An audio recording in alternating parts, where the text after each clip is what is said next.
কিছুদিন আগে একটা জায়গায় গিয়েছিলাম, ওখানে একজন ডাক্তারের সাথে সাক্ষাৎ হয়েছে, ভিন্ন ধর্মাবলম্বী ডাক্তার, কিন্তু উনি বিনা পয়সায় চিকিৎসা দিয়ে যাচ্ছেন 24 ঘন্টা।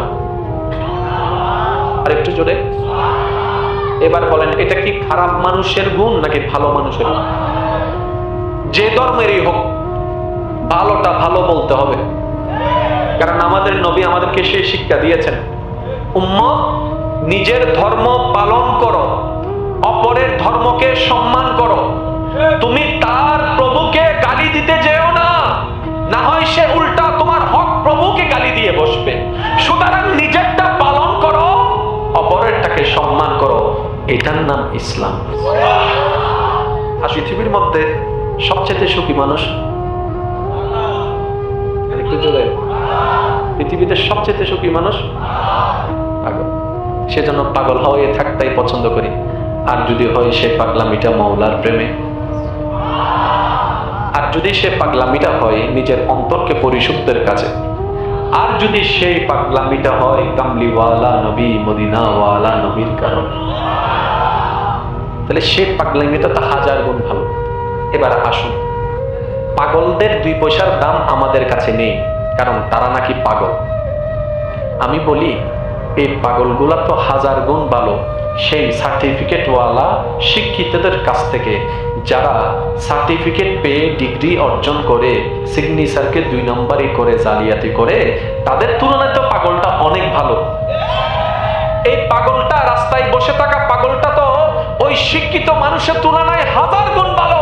যে শিক্ষিত মানুষ নিজের ক্ষমতার অপব্যবহার করে, পায়ের জায়গা দখল করে, বোনের হক নষ্ট করে, মা বাবার খরচ চালায় না, ওই শিক্ষিতের তুলনায় পাগলটা 1000 গুণ ভালো আছে। আমার যুবক ভাইয়ের আওয়াজ দিয়ে বলেন ঠিক কিনা? এবার আসেন, আমি একদম গোড়া থেকে যাচ্ছি, যেহেতু এটা মাদ্রাসার একটা বিষয় আছে, আমি সেদিকে যাওয়ার চেষ্টা করব, আল্লাহ যদি আমাকে তৌফিক দান করে, আর আপনারা যদি আমাকে মহাব্বতের সাপোর্ট দিতে পারেন। আমি আছি ঠিক 11:30 পর্যন্ত আপনাদের সাথে। একটু খেয়াল করবেন, একটু খেয়াল করবেন, মেহেরবানি। প্রত্যেকটা জিনিসের পিছনে একটা ব্যাকগ্রাউন্ড আছে না? Without background nothing. প্রত্যেকটা কিছুর পিছনে একটা ব্যাকগ্রাউন্ড আছে। আপনি যে জমিনে বসে আছেন, এই জমিনেরও একটা ব্যাকগ্রাউন্ড আছে। যে দেশ বলছি বাংলাদেশ, এই বাংলাদেশের পিছনে একটা ব্যাকগ্রাউন্ড ইতিহাস আছে। যে প্যান্ডেল আমরা এসে রেডিমেড দেখছি, এটারও একটা ব্যাকগ্রাউন্ড ইতিহাস আছে। প্রত্যেকটা কিছুর একটা ব্যাকগ্রাউন্ড। এবার আসুন, শিক্ষায় আলো, শিক্ষায় জাতির মেরুদণ্ড। কয়টা পাইলাম ভাই? একটা আওয়াজ দিতে হবে। কয়টা? একটা বলা হচ্ছে শিক্ষায় আলো, আবার বলা হচ্ছে শিক্ষায় মেরুদণ্ড। তো মেরুদণ্ড যদি না থাকে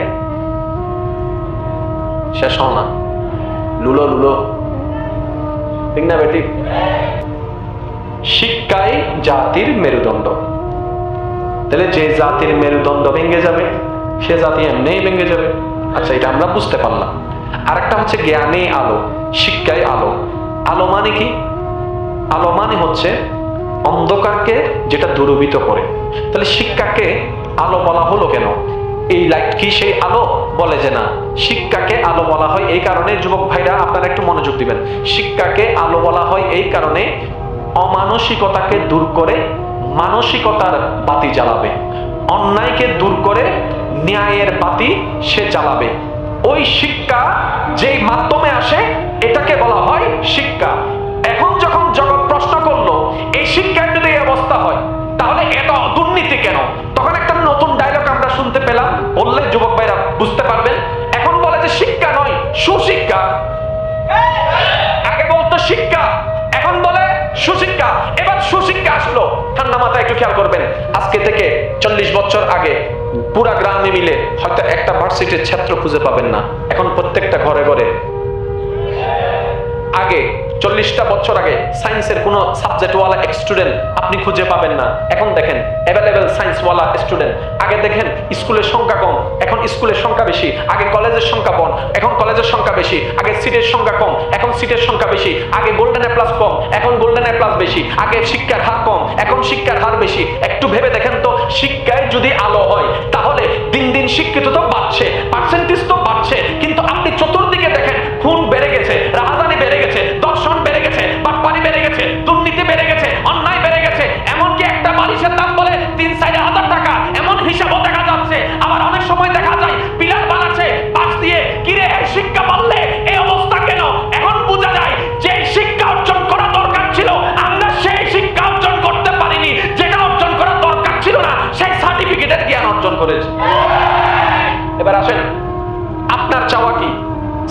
সার্টিফিকেটওয়ালা শিক্ষা নাকি সুশিক্ষা? আমি একটু আওয়াজ শুনতে চাই। যারা স্কুল কলেজ মাদ্রাসায় পড়ালেখা করছেন আপনাদের আমি আওয়াজ চাই, আপনারা কোনটা চাচ্ছেন, সার্টিফিকেটওয়ালা শিক্ষা নাকি সুশিক্ষা? ওকে, যারা বাবারা আছেন মারা আছেন আপনারা আপনাদের সন্তানকে কোনটা পড়াতে চাচ্ছেন, সার্টিফিকেটওয়ালাটা নাকি সুশিক্ষাটা? জোরে বলেন না। সুশিক্ষা দিলে কি হয়? অমানুষ মানুষ হয়, চিন্তা শক্তি সুন্দর হয়, ধৈর্য শক্তির রং হয়। আর একটু জোরে বলেন না। ধৈর্য শক্তির রং হয়, সহ্য শক্তির ফুল ফুটে, মানুষকে ভালোবাসার একটা আয়না তৈরি হয়। এটা কে দিবে? শিক্ষায়। কে দিবে? ম্যাথমেটিক্স নিয়ে পড়ালেখা করে, যার কারণে আমাদের কাছে বাঙালিদের কাছে বিদেশি শিক্ষাটা বেশি স্ট্যান্ডার্ড মনে হয়। আমরা সবসময় বিদেশিদেরকে বাবা দিই কেন? কারণ আমরা দেখবেন নার্সারিতে ছোট ছোট বাচ্চারা বইয়ের বারে, আগে আমরা সায়েন্সের বই পড়তাম ক্লাস 9 এ 10 এ, এখন শুনতেছি ক্লাস 5 6 এ সায়েন্সের বই। আমি কি বুঝাতে পারলাম? দিন দিন পড়ার ব্যবস্থা কি সহজ হচ্ছে না কঠিন হচ্ছে? এই পড়াটা কি গরুর জন্য না মানুষের জন্য? আল্লাহ আমাদেরকে সত্যি আমাদের আল্লাহকে মেনে চলার তৌফিক দান করুন। একটু জিনিসটা আমি কনসেপ্টটা খেয়াল করার চেষ্টা করবেন। আমি খুব দ্রুত গতিতে বলার চেষ্টা করছি, আল্লাহ আমাদের সবাইকে বোঝার তৌফিক দান করুন। তাহলে শিক্ষা অর্জন করলো, সার্টিফিকেট আসলো, 10-12টা সার্টিফিকেট আসলো, প্রতিষ্ঠানের সার্টিফিকেট আসলো, সাবজেক্টের সার্টিফিকেট আসলো, কিন্তু এটা পাল্টায় নাই। এটা পাল্টায় নাই। এটা না পাল্টানোর কারণে এটা নোংরা হয়ে গেল। এটা নোংরা হওয়ার কারণে এটা নোংরা, এটা নোংরা, এটা নোংরা, এটা নোংরা। তাই হককে না হক বলে, না হককে হক বলে, ন্যায়কে অন্যায় বলে, অন্যায়কে ন্যায় বলে। এবার